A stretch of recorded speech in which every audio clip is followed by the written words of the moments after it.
Salut, c'est Las, j'espère que vous allez bien. En tout cas, moi ça va. Aujourd'hui, on se retrouve dans une vidéo, vos story time, mes conseils. Je suppose que vous connaissez comment ça se passe, le principe de la vidéo, le concept de la vidéo. Donc, j'ai deux histoires à vous lire aujourd'hui. Et avant que la vidéo ne commence, n'hésitez pas de vous abonner à la chaîne, d'activer la cloche de notification pour ne pas rater aucune de mes vidéos, de liker et surtout de laisser vos avis en commentaire parce que c'est important aussi pour les abonnés qui viennent se confier d'avoir vos avis, de savoir ce que vous pensez de ce qu'ils ont envoyé comme histoire. Donc, pour que la vidéo ne soit pas longue, on va directement passer à la première histoire. Salut, là, c'est ses abonnés. J'espère que vous allez bien. En tout cas, moi, je vais bien. Les autres, là, dites en commentaire comment est-ce que vous allez. Écoutez, s'il vous plaît, mon histoire sans toutefois me juger. Ok? J'ai juste solennellement que je ne vais pas te juger. Ça fait quelques mois que je sors avec un homme marié qui est mon patron. Il faut savoir que mon patron aussi est l'ami de mon père. Bon, si ton patron est l'ami de ton père, ça veut dire qu'ils ont probablement le même âge. Nous sommes tombés amoureux l'un de l'autre avant que mon papa ne lui demande un job pour moi. Honnêtement, j'aime beaucoup mon patron et c'est d'ailleurs lui qui m'a déviégé. Dois-je continuer ma relation ou pas, sachant que j'ai peur que mon papa l'apprenne? Que faire? Ma chérie, pourquoi compliquer quelque chose qui est déjà simple? Dis-moi, comment est-ce que tu peux faire ton projet ou bien tes projets dans le mariage de quelqu'un? Dis-moi un peu. C'est pas logique en fait. Je sais que toi-même tu sais ce que tu es censé faire, mais tu veux juste que ça sorte de ma bouche et que ça sorte aussi de la bouche des autres abonnés. Tout ce que tu as fait, c'est de le quitter, de te trouver, de le quitter et de te trouver un homme libre avec qui tu vas vivre une relation stable et équilibrée. Parce que la relation où tu mets ton pied là, c'est pas pour toi, c'est déjà pour quelqu'un.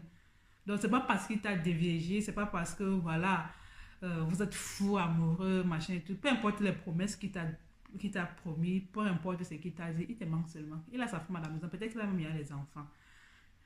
Voilà, et je vois pas comment est-ce que vous allez... Parce que déjà, du fait de son statut matrimonial, vous n'avez rien à faire ensemble. Vous n'avez rien en commun. Parce que dis-toi que... Imagine un peu si tu étais à la place de la dame qui est à la maison et qu'on te faisait la même chose. Est-ce que ça devait te plaire? Non, ça ne devait pas te plaire. Donc, il faut arrêter de te projeter dans le mariage de quelqu'un. Cherche-toi un homme libre avec qui vous allez apprendre à vous connaître et que ça va partir peut-être aux fiançailles et ensuite au mariage. Bref, un homme avec qui tu as construit ta vie, quoi. Donc, tout ce que j'ai à te donner comme conseil, je sais que tu sais, il y a ça. Donc, tu veux seulement prendre ça dans nos bouches. Deuxième histoire. Bonjour Las, je viens aujourd'hui te présenter mon problème. En fait, depuis que je suis en couple avec mon homme et sa bestie, tout ce qu'il pense dans notre couple, sa bestie est au courant. Et même pour prendre les décisions nous concernant. C'est que j'ai d'amitié envahissante ça. Il faudrait toujours qu'il la consulte et pourtant je suis là. Je l'aime bien, mais je lui ai demandé de choisir entre sa bestie et moi. Que faire? Bon, tu m'as aussi dit si c'est que sa réponse quand tu lui as demandé de choisir entre toi et sa meilleure amie. Bon, il faut lui donner les réponses en commentaire, bien tu vas me donner la réponse en DM sur Instagram, d'accord? Donc voilà, je pense que moi, comme je dis souvent, la meilleure des choses à faire quand on est dans une relation, que ce soit amicale ou bien amoureuse ou pas que ce soit professionnelle même, la meilleure des choses à faire, c'est toujours de communiquer quand il y a un problème, de dialoguer. Parce que je me dis, voilà, le dialogue, la communication, c'est la base de toute chose, c'est la base d'une relation, peu importe laquelle. Maintenant, je pense que voilà, tu dois communiquer avec ton gars et pour pouvoir regarder les choses, pour pouvoir mettre les points sur les i. Parce que voilà, on peut faire comme ça alors que c'est une fille.